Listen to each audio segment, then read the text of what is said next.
the best sights in Vinewood, like where famous people shit. Get your tickets now. As I am contractually obliged to say, buckle up, everyone. It's showtime.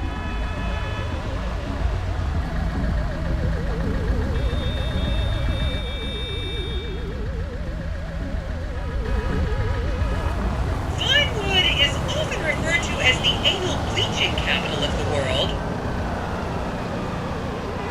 I love learning more about the city. On your right, you'll see the world-famous Gentry Manor Hotel, a legendary party hangout for actors and rock stars and people trying to have sex with actors and rock stars. Built in 1921, it's been the scene of some classic Vinewood scandals over the years. One of my personal favorites was Al DiNapoli's overdose in 2002 after a chimpanzee blasted an 8-ball up his rear door with a water pistol. Fantastic! They say that on any given day there are at least 2 dead party girls in the trash cans round back. Isn't that great? Okay, smartphones at the ready, celeb spotters. We are now approaching the legendary nightclub, the Dungeon Crawler. Opened in 1996, the club is famously owned by actor Bruce Spade, who has a custom-built, elevated VIP table so that he looks the same height as everyone else. It remains one of Vinewood's hottest night spots for the rich and famous to do drugs and date-rape impressionable fans. Play your cards right, and that could be you! The Dungeon Crawler was in the news again recently when comedian Morgan Chester allegedly ran over a doorman in his SUV for not laughing at one of his jokes. Oh, and now a treat for you closet glam rockers on board. We're coming up to the infamous Tequila La Rock Bar. Back in the day, this was a restaurant run by the mob until it got shut down over the Adam's apple in the soup controversy of 1982.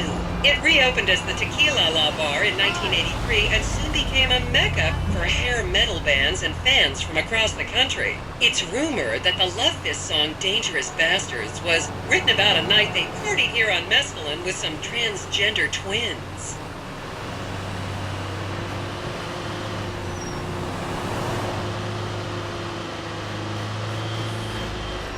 Now, this house up ahead is one of the many private residences of action movie director Mark Fostenberg. Fostenberg still maintains he was out of town when a 15-year-old Mexican girl was found dead in his pizza oven in 2007. The case was settled out of court and all charges were dropped. The girl's family now live on the next street. So this is the house of television exercise guru The Craze. You might have seen him degrading himself recently on Rehab Island. Do any of you remember the 80s? Strange times. People didn't go to the gym back then. They did jumping jacks in front of the TV and leg warmers and headbands. The Craze swapped his gold lame leotard for a crack pipe in the 90s, but is reportedly now clean and in the best shape of his life. That's Vinewood's code for he's trying to make a comeback.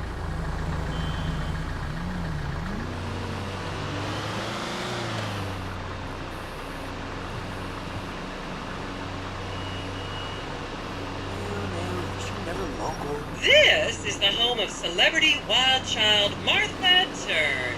Daughter of 70s comedy star Joni Term, Martha spent her teens partying on booze, her early 20s partying on coke, and her mid-20s staring at her shoes on heroin. Her tell-all autobiography about the difficulties of growing up really rich in Vinewood only sold 30 copies last year.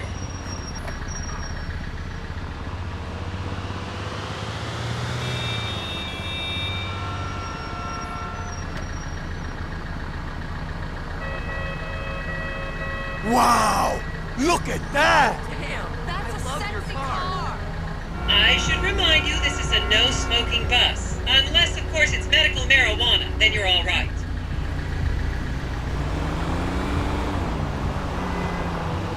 Sick ride. Been wanting to see this joker for a while.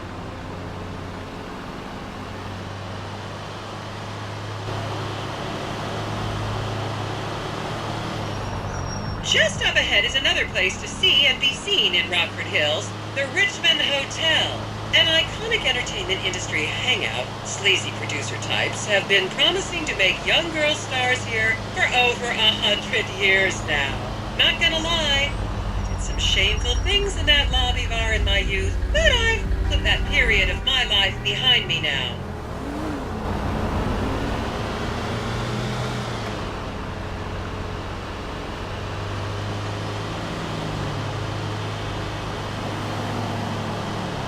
I wonder if anyone here visits my site.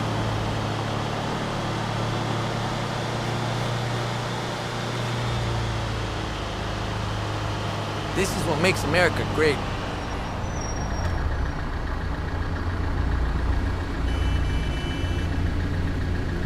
I can't believe it. I was a member of the jury in the 1991 movie Last Will and Testament. They cut my line. You think we're gonna see that famous tar place? Oh my God! Here you can see the landmark Weasel Theater, which was opened here in Morningwood in 1930. Some of the biggest movies in history have premiered at this theater, including Blue Blood, Shoulder of Orion, and The Many Wives of Alfredo Smith. You might remember the controversial premiere of the gladiator comedy Lions and Donkeys in 1984, when star Chip Hampton walked up the red carpet with two slaves in chains.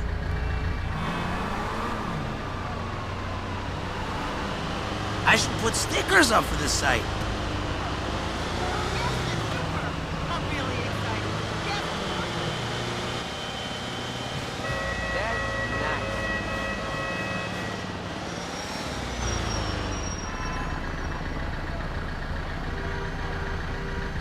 Ooh!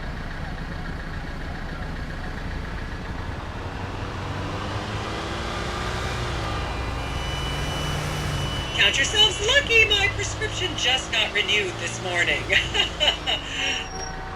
And now to our left, ladies and gentlemen, is the famous Richard's Majestic Studios. The product placement for classics like Nelson and Naples and Rum Runner, and the not-so-classics like Vine Zombie and Shoulder of Orion 2 was shoehorned into the final edits right behind those very gates. Everyone has a favorite Solomon Richards movie. An American Divorce really helped me through a difficult time when I was bankrupting my first husband.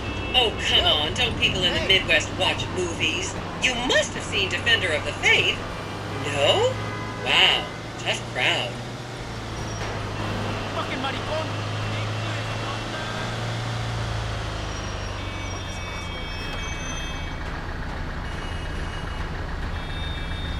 My ex-wife tried to take me on this fucking tour.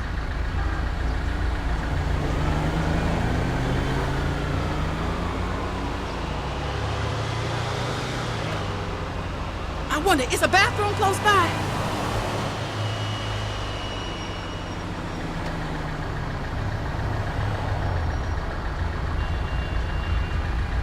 I think I got some hits from this area.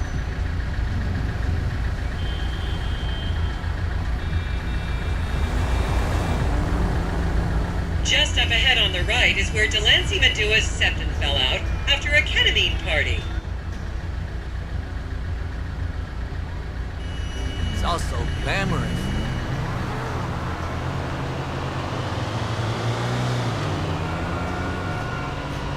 ¡Su carro está de puta madre! I did not know that.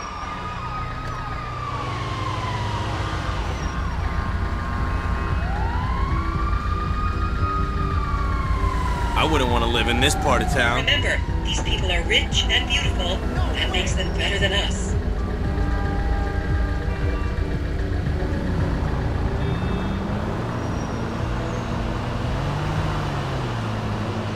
See, I wasn't even knowing about that.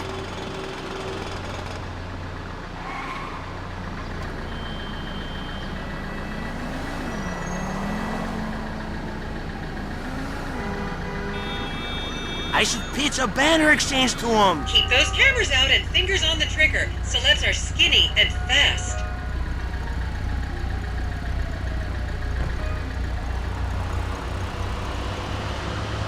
This is great.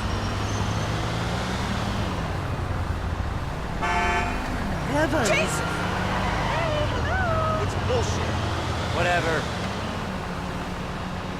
Okay, people, get those cameras out. This is Portola Drive. You won't get a better chance to spot a celebrity in its natural habitat. As you can see, the recession hasn't hit this part of town very hard. These are some of the most offensively high-end designer stores in the country. And now, some fun trivia for you.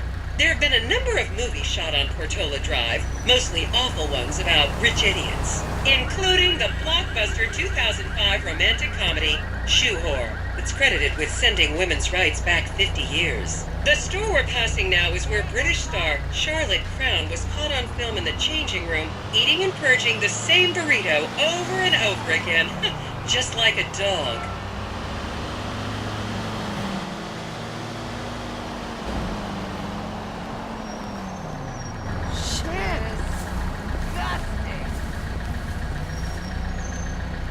Holy shit! To the left, you'll see a spot where a pizza boy claims that Clay P.G. Jackson asked him to remove his shorts.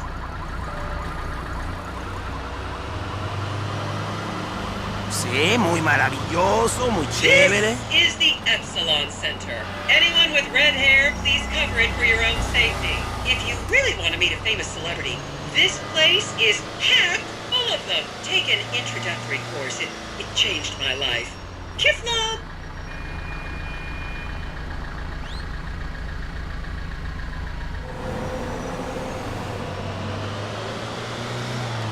You'll recognize this stretch of road from those videos of Jill von Krastenberg with the Romanian shotgun tee.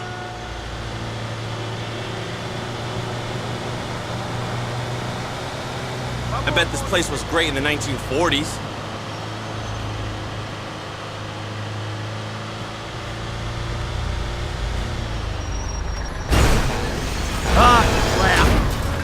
Don't you just love people you've never met and would have you arrested if you came within 10 feet of them?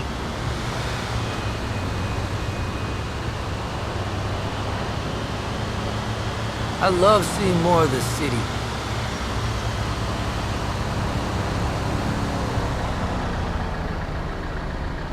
Am I the only one? So much to learn. Please refrain from taking photos of ethnic minorities. They could be gang members.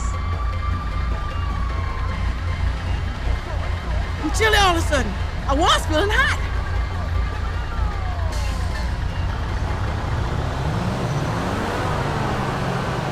I wonder if they should go on the blog.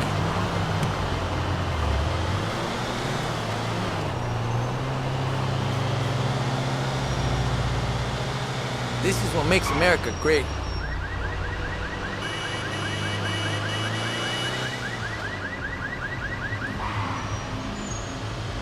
The next corner is where actor Scott Stevens famously prolapsed after a failed party trick.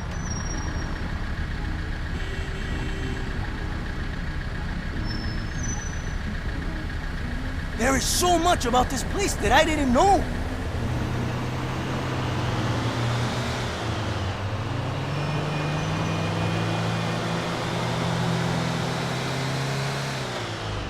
You think we're gonna see that famous tar place? And here is City Hall.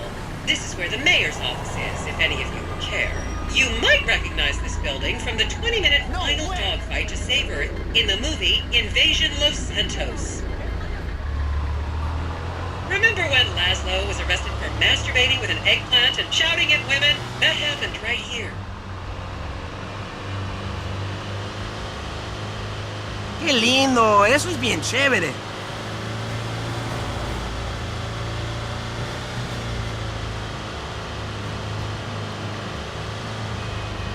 It brings me to tears, man. I thought I'd have another opportunity to present my proposal.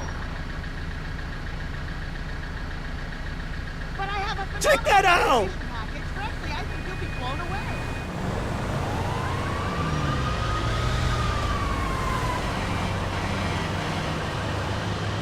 Been wanting to see this Joker for a while.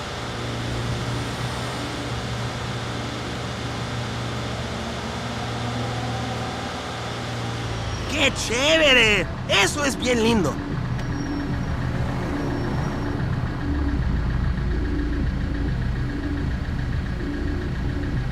That's nice. Wow! Look at that!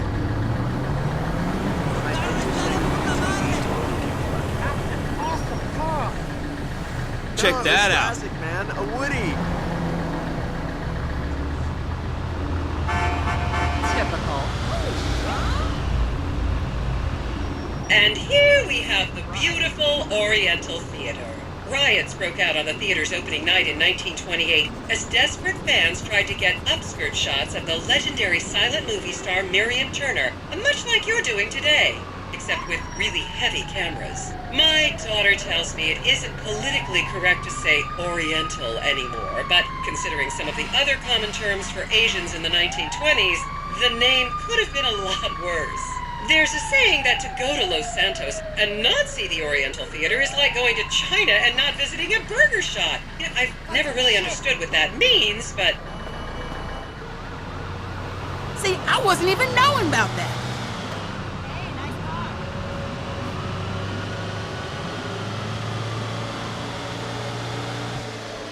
And here we are, back on the strip. As they say in Wynwood, that's a wrap, folks. I hope I managed to take your minds off the economic downturn for just a little while. I'd like to remind any Europeans that 1% is an insult, not a tip. Enjoy the rest of your vacation.